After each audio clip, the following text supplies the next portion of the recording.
In my life, three major betrayals stand out to me. The first was from my younger brother. We did everything together.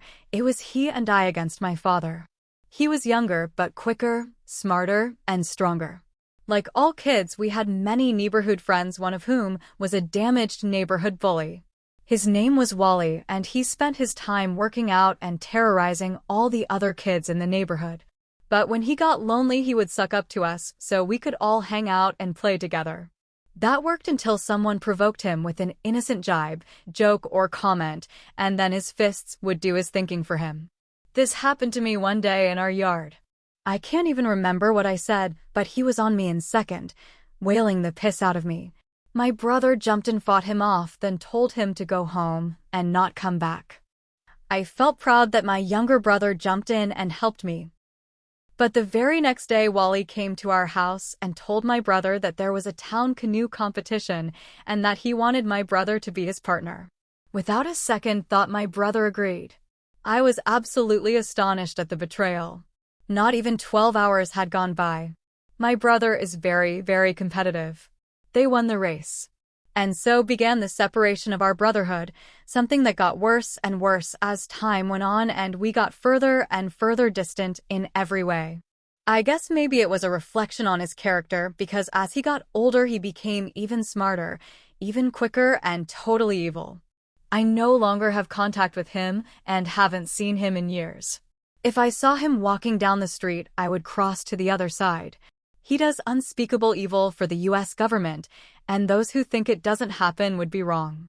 The second time was up in Maine at my own vacation house with my then girlfriend. We had what I thought was a good relationship. This particular weekend, we were entertaining another couple, some friends of hers from out of town. We were all having a good time and drinking and partying, and I brought out a big box of fireworks. She did not like fireworks, but I love them, having once worked for a professional fireworks company. The women stayed in the background while myself and the other guy blew things up and set off fireworks into the dark. Of course, fun often turns to tragedy, and I set a tree on fire. It took some effort to put the fire out, and it was touch and go for a few minutes. The four of us were standing around looking at the char when my girlfriend said, "It's a good thing he put that out. If he couldn't, he would have run away and left us to face the cops alone." My head snapped to face her in absolute astonishment. "What did you say?" I said to her. There was no fun in my voice. I couldn't believe what she had done. In a moment of weakness, she had said what she really thought of me. That I was a weak coward who wouldn't stand up for her or anyone else, who would run away at the first sign of trouble. She stammered as my eyes drilled into her. The other couple looked at each other. "We should be going," the woman said. "Yeah," said the man, "it's a long way home, and I have to work." They hadn't been planning to leave till the next day. It was a long, silent evening alone with her that night. She came onto me for sex while we were sleeping. I just rolled over. I would have gotten up and slept in the next room if I could have. I've never been so betrayed by a girlfriend in my life. And the thing is, am I really a coward? If that is how she saw me, then maybe it was true. I never thought I was a coward. I thought I always stood up for myself, but maybe not. Was that the thing, the vibe I put off? I don't know. I still don't know, and it scares the hell out of me.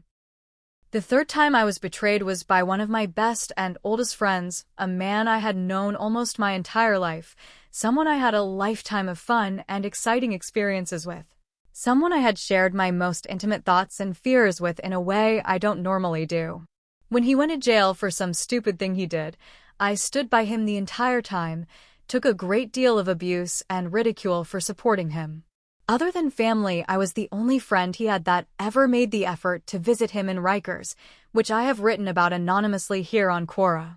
And yet, when he got out of jail, he was different, broken, and political in a way he had never been before. And one day, while arguing about Romney versus Obama in the election, he threw in my face every weak news I had ever opened up to him.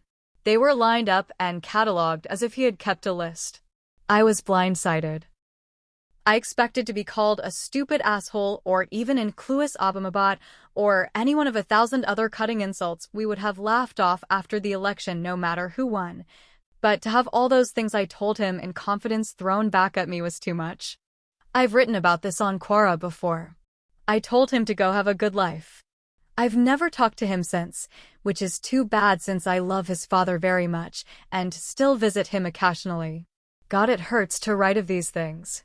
I guess the thing I learned is that you never really know how even the people you love and trust the most see you, and that you always have to keep your guard up, even if only a little, because it hurts so much when you get sucker punched in that way from people you love.